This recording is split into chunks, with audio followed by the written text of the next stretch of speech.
할렐루야. 오늘 저희들 민수기 17장 1절 11절 말씀으로 민수기 강의 15번째 시간 오늘 말씀을 나누도록 하겠습니다.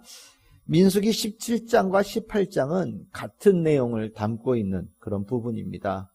이제 그 같은 내용이라고 하는 것이 11장서부터 이제 원망, 이 민수기에 나오는 긴 원망의 시리즈가 이제 16장으로 어느 정도 마무리가 되어지고 17장과 18장은 그에 대한 하나님의 이제 마무리하는 그런 장이 됩니다.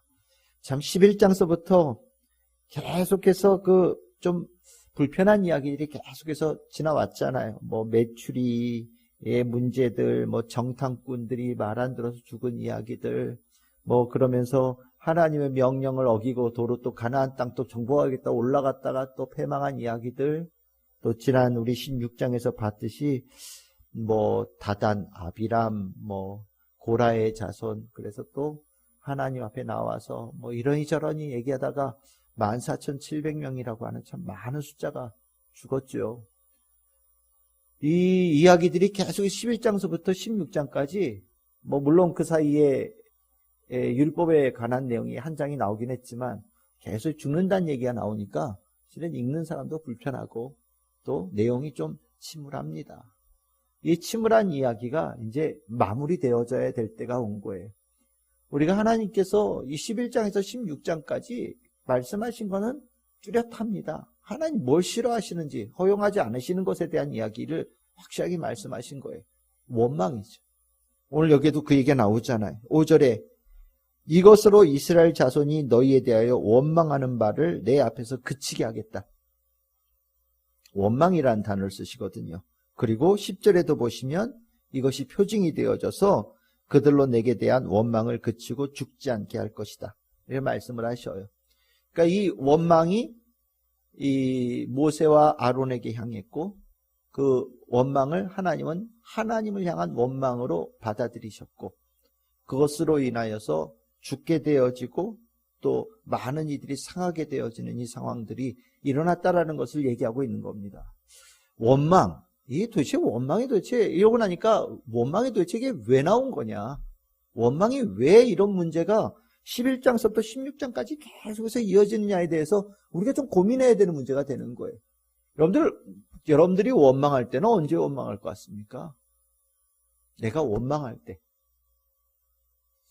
이 원망을 성경에서 제가 이렇게 오늘 말씀을 준비하면서 이걸 보니까 이 원망이 권위에 대한 불인정이에요. 그러니까 우리가 뭐 불평불만 투덜투덜 되는 게 이런 불만을 얘기하는 게 아니라 근원적으로 하나님의 권위에 대한 불인정에 관한 부분이 있는 거예요. 좀 가볍게 여기고 우습게 보고 만만하게 보고 때에 따라서는 하나님의 존재를 좀 부정하는 듯한 내용이 있는 거죠. 우리 주일날 성경 공부하면서 그 엘리사 이야기, 여러분들 집에 가서 성경 읽어보셨습니까? 엘리사 이야기를 쭉 읽다가 좀 충격적인 내용이 나오는 게 있어요. 이게 우스꽝스럽다라고도 볼 수 있는데 그게 그렇게 이해할 수 없는 것은 엘리사가 대머리였던 것 같죠, 그렇죠? 그래서 아이들이 대머리라고 막 놀려요. 뭐 대머리일 수도 있지, 뭘 가지고 그렇게 놀려? 그런데 그걸 또 놀렸다고 아이들이 또 죽습니다. 성경에 엘리사가 굉장히 많은 일들을 했을 거 아니에요, 그렇죠? 근데 왜 굳이 그런 얘기를 성경에다 적었을까? 애들이 어른 놀렸다고 그 얘기를 또 뭘 굳이 적고 거기다 또 외모 비하에 가는 것 같은 그런 내용 적고 또 그랬다고 애들이 죽는 이야기를 굳이 꼭 성경에다 적어야 됐을까라는 생각을 성경을 읽으면서 이렇게 갖게 되거든요. 근데 거기에 나와 있는 내용은 그 앞전에서부터 나와 있는 그 흐름 속에서 나오는 거예요. 그 놀린 하나님의 사람이거든요, 엘리사를. 엘리사 하나님의 사람인데 놀린다라는 게 무슨 의미일까요? 하나님에 대한 권위에 불인정의 문화가 퍼져 있었다라는 거예요. 그러니까 이걸 조금 다르게 표현하면 교회 안에서는 목사라고 하는 이 존재, 하나님의 사역하는 사람들이 존중받지만 요 문 바깥으로 딱 나가면 뭐 겉으로는 바깥에서 이게 뭐 표현이 이래 죄송해요. 이렇게 스님들이라고 우리가 앞에서 그냥 앞에서는 얘기하지만 뒤에 딱 돌아서면 절에 안 다니는 사람들은 스님이라고 얘기 안 하잖아요. 그치요? 그냥 한자로 그냥 거기 앞에 또 이상한 단어도 집어넣어서 이렇게 얘기하기도 하고 하잖아요. 목사도 똑같거든요. 앞에서는 목사님 그래요. 근데 돌아서고 나면 목사 XX 이렇게 얘기를 한단 말이죠. 이게 그냥 보편적으로 있는 일이에요. 목사 XX라고 얘기하는 그런 분들이 가지고 있는 생각은 뭐냐면 하나님에 대한 권위를 인정하지 않아요. 하나님에 대한 인정이 없죠. 그러다 보니까 그 하나님에 대한 불인정을 하나님의 일을 하는 사람에게 쏟아내는 거예요. 근데 그것이 퍼져 있다라는 거죠. 그 북이스라엘에 엘리야에게도 그랬고요. 엘리사에게도 하는 거예요. 그러니까 그걸 하나님께서 그 흐름을 끊어버리시겠다, 허용하지 않겠다라는 아주 강력한 의지를 엘리사의 이야기를 통해서 보여주신 거거든요. 이야기도 똑같은 거예요. 맥락은. 이스라엘 백성들이 하나님께 구원받아서 출애굽됐지만 하나님에 대한 권위를 인정하는 게 그렇게 힘든 문제였던 것 같아요. 하나님께 이렇게 저렇게 많은 은혜를 받고 훈련을 받았지만 왜 그랬을지 모르겠어요. 먹는 문제가 좀 걸릴 때도 하나님에 대한 권위의 불인정이 나오고 또 너무 또 편안해도 하나님에 대한 권위의 불인정이 나오고 때에 따라서는 내가 원하는 것을 얻고자 할 때에도 권위의 불인정이 나오고 하여튼 계속해서 권위에 대한 도전, 불인정, 우습게 여기는 일들이 계속해서 반복해서 나오거든요. 악한 영이 이스라엘 백성들의 심령을 괴롭혀서 그랬을 수도 있고요. 또 그것이 우리 안에 있는 죄의 근성일 수도 있겠다라는 생각이 드는데 어쨌든 이 문제를 하나님은 이스라엘 백성들이 가지고 있는 거의 최악의 모습으로 보고 계신다라는 것을 성경에서 가르쳐주고 있는 거예요. 결국 이 문제는 해법이 어떻게 가면 되겠습니까? 하나님의 권위를 인정하면 되는 거예요. 하나님의 권위를 불인정할 때 불순종하는 거예요. 불순종이 그런 거 아니겠습니까? 하나님의 권위에 대한 불인정이다 보니까 하나님의 말씀을 따라갈 이유를 찾지를 못하는 거예요. 또 안 따르겠다고 버티기도 하고 안 따르겠다라는 결단도 갖는 거거든요. 근데 하나님의 권위를 인정하면 기꺼이 따르죠. 기꺼이 따릅니다. 안 따를 이유가 없잖아요. 그 권위를 인정하는데. 이스라엘 백성들이 권위를 인정하지 않음으로 인해서 원망이 나오다 보니까 이 마무리 짓는 이 시점에서 하나님께서는 하나님의 권위를 드러내시기를 작정하신 거예요. 바다도 건너왔고 시내산에서 구름이 번쩍 번개도 치고 소리도 나고 우레소리도 나는 그런 광경 속에서 하나님의 역사하심도 봤고 전쟁에서 이기고 수도 없는 일들도 봤지만 이스라엘 백성들이 그 가운데서도 하나님의 권위를 인정하는 걸 쉽게 잊어버리다 보니까 절대 잊어버리지 말아야 될 증거를 이스라엘 백성들에게 남기기를 원하신 겁니다. 그게 오늘 읽었던 이 지팡이에서 싹이 나고 우미 트고 꽃이 피고 열매 맺는 그 얘기예요. 그러면 그 하나님의 권위를 드러내시는 그 도구를 뭘 썼습니까? 지팡이를 썼단 말이죠. 제가 성경 잘 모를 때 왜 지팡이지? 혹시 여러분들은 그런 생각해 본 적 없으세요?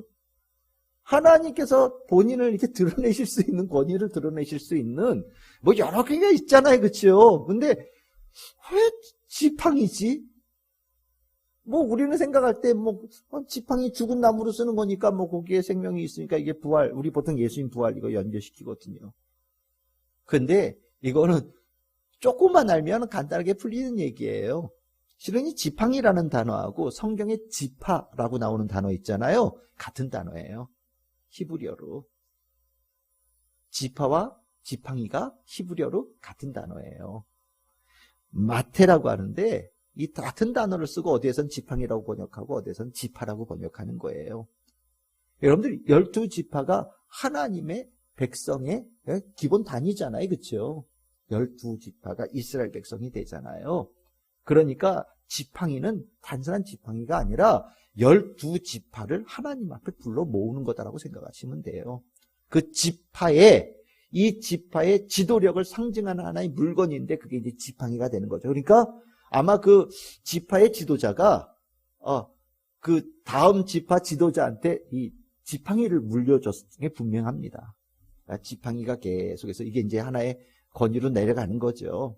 그래서 이제 그걸 쥐고 있는 사람은 지도자가 되어지는. 그러고 나니까 모세가 지팡이를 쥐어서 뭐 바다 위로 이렇게 내밀고 하는 이야기 다 지팡이에 연결돼 있잖아요. 뭐 나일강을 치고. 다 같은 개념의 단어라고 보시면 되는 겁니다. 그러니까 이 지팡이라고 하는 것이 하나님 보시기에는 이스라엘 백성들 본인들, 이스라엘 백성 전체가 하나님 백성으로서의 정체성을 가진 대표적인 상징물이라고 여기신 것 같아요. 그리고 그것을 하나님 앞에 가져오라고 말씀하신 거예요. 그러니까 이게 정상적인 자리라는 것을 얘기하는 거예요. 이 각각의 지파가 그냥 각자 자기가 알아서 사는 존재들이 아니라 있어야 될 자리가 하나님 앞에 있어야 되는 자리라는 것을 하나님께서 인식시키시는 거예요. 우리가 살아가야 될 자리가 어디냐? 뭐 일터도 있고 가정도 있고 여러 군데가 있지만 항상 머릿속에 염두에 두고 있어야 되는 것은 나는 하나님 앞에 산다라는 인식을 꼭 가져가야 돼요. 그게 하나님의 자녀죠. 그게 성도예요. 뭐 우리 주일날 성도다움에 대한 얘기도 했지만 이건 기초 아닙니까? 우리가 하나님 앞에 산다라고 생각하는 거는 가장 기초적인 거니까 말할 것도 없는 거예요. 우리는 항상 하나님 앞에 있어요. 하나님과 연관성 속에서 산단 말이에요. 하나님과 연관성이 없으면 어떻게 하나님의 사람이라고 하겠어요? 근데 자꾸 이스라엘 백성들은 하나님과 연관 짓잡고 살아가는 것을 소망하는 거예요. 하나님께서 그들을 불러 모아서 하나님의 증거계 앞에, 법계 앞에다가 쫙 들여놓은 거예요. 성소 안에다가. 그리고 나서 하나님께서 그 가운데 이름을 적어라. 각 지파에. 이름을 적어라. 지파 대표자의 이름을 적어라. 하나님께서 누구를 선택하셨는지를 보여주겠다라고 한 거죠. 레위 지파에 누구 이름 적었다고요? 아론 이름 적었다라는 거죠. 하룻밤을 갚에 놨더니 뭐 우리가 여기 보다시피 어떤 일이 일어났습니까? 거기에 싹이 나고 꽃 움도 튀고 꽃이 피고 살구 열매가 열렸다. 이 살구 열매 전에 한번 말씀드렸던 것 같은데 이 살구가 뭐냐면 아몬드예요. 아몬드. 여러분들 좋아하시는 그 아몬드가 이게 살구예요. 네. 살구 안에 씨가 꼭 아몬드 같이 생겼죠? 비슷하게? 아닌가요? 비슷하게 생겼죠? 예. 살구 안에 이렇게 씨가 이렇게 있는데 이제 아몬드라고 생각하시면 돼요. 살구 나오는 게 이게 아몬드 나무가 나중에 성막 안에 그 등잔대 할 때 그 살구 꽃 열매 뭐 이렇게 모양 이렇게 나오잖아요. 다 같은 거예요. 아몬드 꽃이 하얀색이래요. 저는 뭐 꽃에 대해서는 별로 뭐 이렇게 썩 조예가 깊지 않아서 저는 뭐 하얀 꽃, 빨간 꽃 정도인데 아몬드 꽃은 하얀색이래요. 그래서 순결함, 거룩함을 상징하고 이제 이 안에 그 아몬드라고 하는 이 단어가 샤케드라는 단어인데 이 꽃 이름하고 히브리어로 이것도 이제 음이 비슷한 거예요. 아몬드라는 이름이 히브리어로 발음을 하면 지킨다는 단어하고 똑같은 단어예요. 같은 단어예요. 그러니까 살구꽃을 보면서 뭐를 생각하는 거예요? 아, 하나님께서 우리를 지키신다라는 개념으로 보는 거예요. 그러니까 하나님께서 이 지팡이에 이 지팡이가 원래 살구나무였는지는 모르겠는데 그 지팡이가 살구나무가처럼 만드신 거예요. 그걸 통해서 뭘 보여주느냐? 죽고 사는 것에 대한 주관자가 하나님께 있다는 것을 보여주는 거예요. 생명의 주관자가. 죽은 것도 살리시고 앞에서는 산 것도 죽이시는 일들도 하셨잖아요. 많은 사람들이 죽었으니까. 살아있는 것도 하나님 앞에서 하나님의 명령에 죽을 수 있고요. 죽어있는 것처럼 보이는 것도 하나님 앞에서 살아난다는 걸 보여주시는 겁니다. 죽고 사는 것에 대한 주관이 하나님께 있다는 거. 그 다음에 그 죽고 살리는 하나님의 권위가 어디에 쓰여지느냐. 죽고 살리는 권위가 누구를 무너뜨리거나 누가 넘어뜨리거나 누가 망하게 한 데 쓸 수 있잖아요.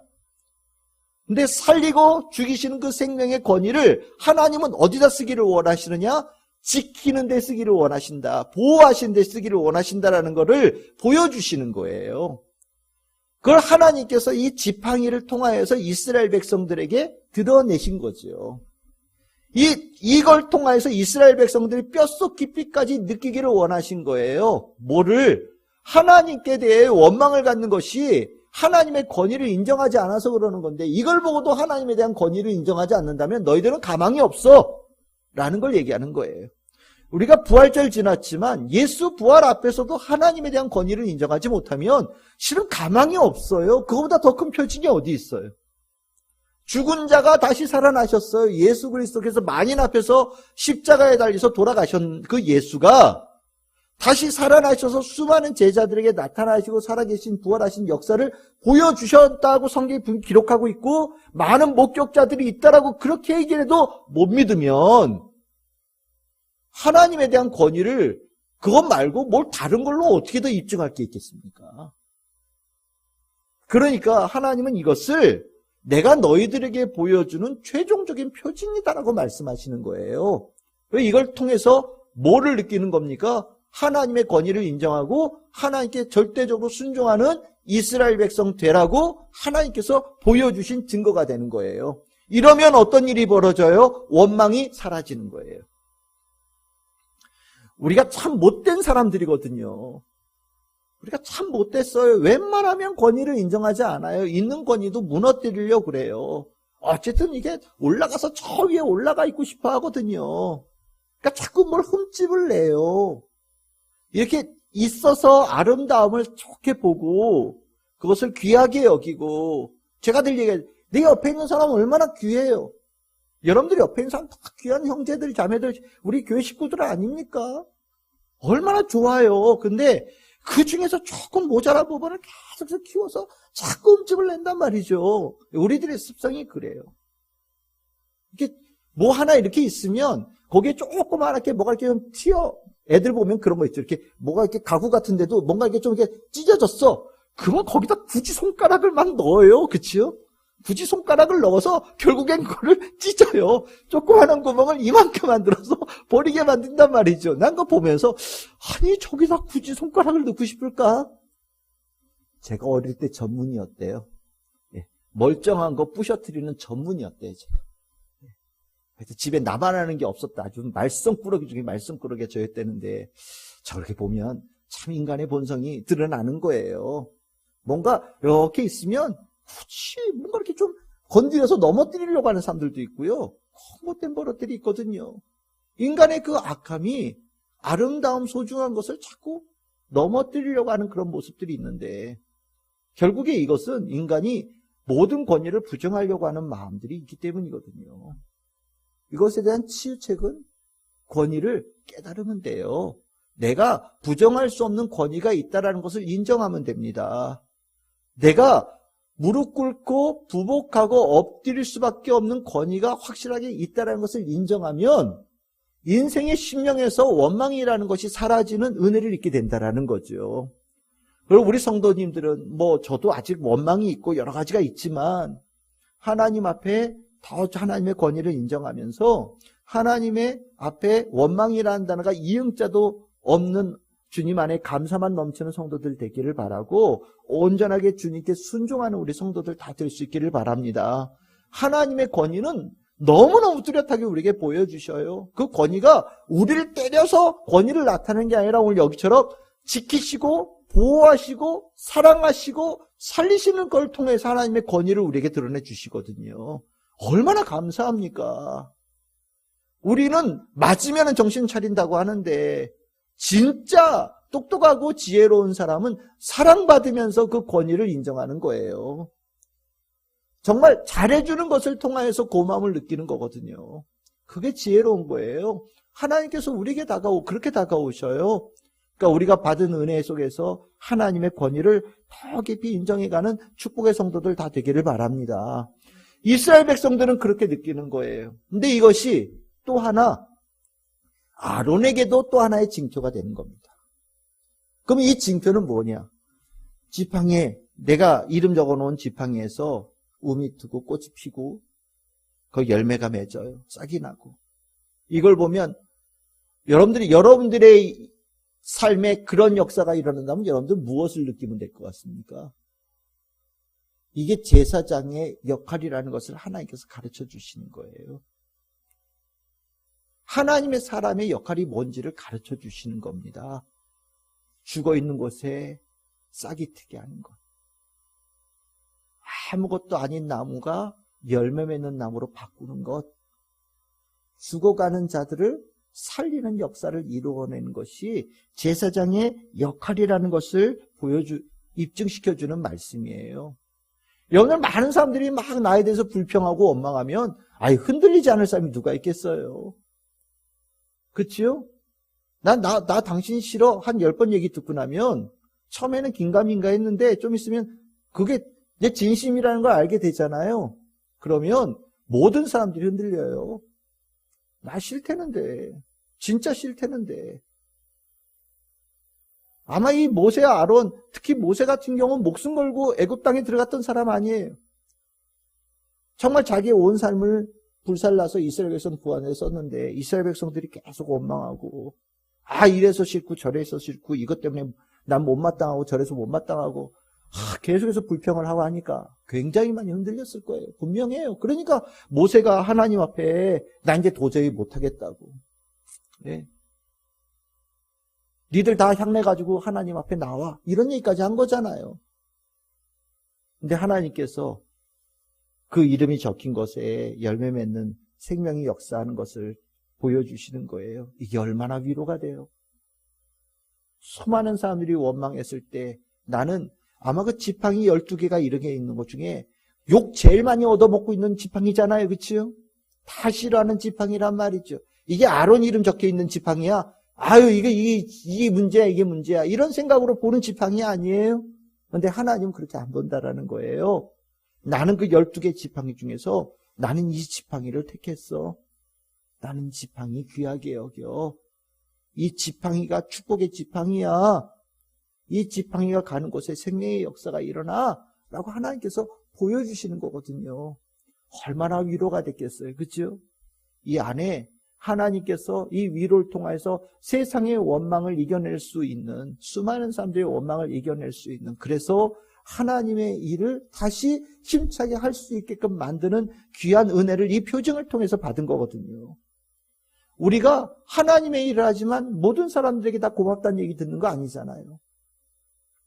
우리가 하나님의 일을 하지만 때에 따라서는 하나님의 일을 한다고 얼마나 많은 사람들이 원망 듣고 불평 듣고 때에 따라서는 뭐 욕 같은 것도 듣는 경우들이 허다하지 않습니까? 그때 우리들의 심령은 내가 괜히 했나 봐 이런 생각들이 들 수 있어요. 하지만 하나님께서 여러분들의 이름을 얼마나 귀하게 여기시는지를 하나님께서 느끼게 해주시고 경험시켜 주시는 은혜를 우리는 입게 됩니다. 하나님께서 이렇게 어루만져 주실 때 세상에 욕 들어서 그 마음이 아팠던 상처를 보듬어서 회복시켜 주시고 상처받은 그 자리를 하나님께서 더 단단하게 강한 자로 만들어 주셔서 세상의 욕을 능히 이겨낼 수 있는 사람으로 만들어 주시고 다시 용기 내어서 다음날 또 하나님의 말씀을 전하러 나가는 사람으로 하나님께서 만들어 주신단 말이죠.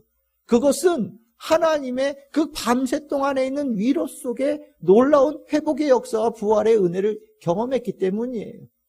여러분들 예레미야 예언자가 수많은 사람들이 욕을 들어서 별명이 뭐예요? 눈물의 예언자잖아요. 울었어요. 물론 그 울음이 억울해서 우는 울음뿐만 아니라 여러 가지 울음이 있지만 욕 많이 얻어먹었던 예언자거든요.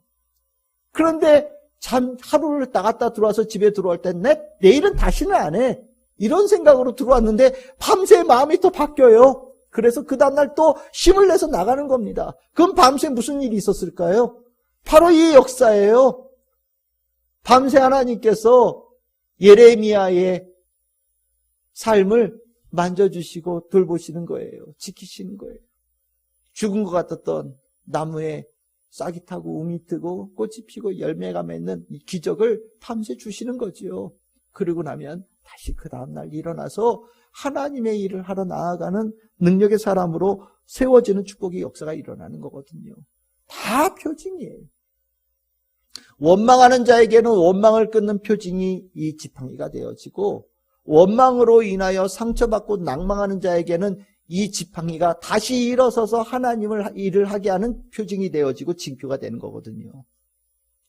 우리는 하나님께 주시는 은혜 속에 우리에게 주시는 이 쉼의 시간 속에 우리는 회복의 은혜를 입어요. 이 시간이 누군가는 잠자리 시간이 될 수도 있고 누군가에게는 이 수예배 시간, 누구에게는 금예배 시간, 누구에게는 주일 예배 시간, 누구에게는 새벽에 예배 시간, 누구에게는 교회에 나와서 성경을 읽고 기도하는 그 시간, 내가 집에서 무릎 꿇고 기도하는 그 시간, 찬양하는 그 시간 통해서 이 회복의 역사가 분명히 일어나거든요. 그 표정을 가지고 우리 성도들 다 살아내시기를 바라고, 그 능력이 정말 많은 이들에게 유익이 되어지고 또 누군가에게 생명의 소식이 되어지는 복음의 사람들 다 되기를 소망합니다. 이 제사장 중요한 사람들이에요. 축복의 사람들이에요. 이 지팡이가 이제 어디에 들어갑니까? 나중에 언약궤 안으로 들어가죠. 이 지팡이 하나님의 지팡이라는 거예요. 이스라엘 백성 전체를 이끌어가는 지팡이 누가 쥐고 있다라는 거예요? 하나님이 쥐고 계신다라는 거예요. 이 하나님은 그 힘을 부활의 능력의 은혜로 베푸시는 하나님이시라는 거예요. 그리고 거기 안에 만나가 있고 율법 적혀있는 2개의 돌판이 그 법궤 안에 있다 이렇게 얘기하죠. 3가지 들어있다라고 얘기하는데, 하나님은 아론에게 그 권위를 주었고 아론이 하나님의 대리자가 되어져서 그 역할을 세상에 전하는 자가 되게 된다라는 말씀으로 이것이 이제 이어져 갑니다. 실은 이게 굉장히 인상적인 사건이에요. 우리가 생각할 땐 이거보다 훨씬 더 많은 큰 사건이 있을지 모르지만 이 지팡이에 꽃이 피고 열매가 맺는 이 사건은 이스라엘 백성들에게 굉장히 큰 의미로 다가온 사건입니다. 법궤 안에 그러니까 들어있죠.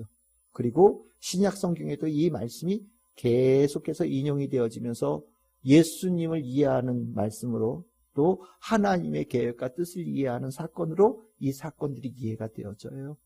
우리 성도님들에게도 내 안에 이 말씀이 내 삶에 깊이 대입되어져서 나도 하나님의 은혜로 일어서고 회복되어지는 축복 늘 경험하고 힘을 얻어서 천국 가는 그날까지 날마다 주님의 은혜 속에 꽃피고 열매 맺는 성도들의 삶이 다 되시기를 주님의 이름으로 축복합니다.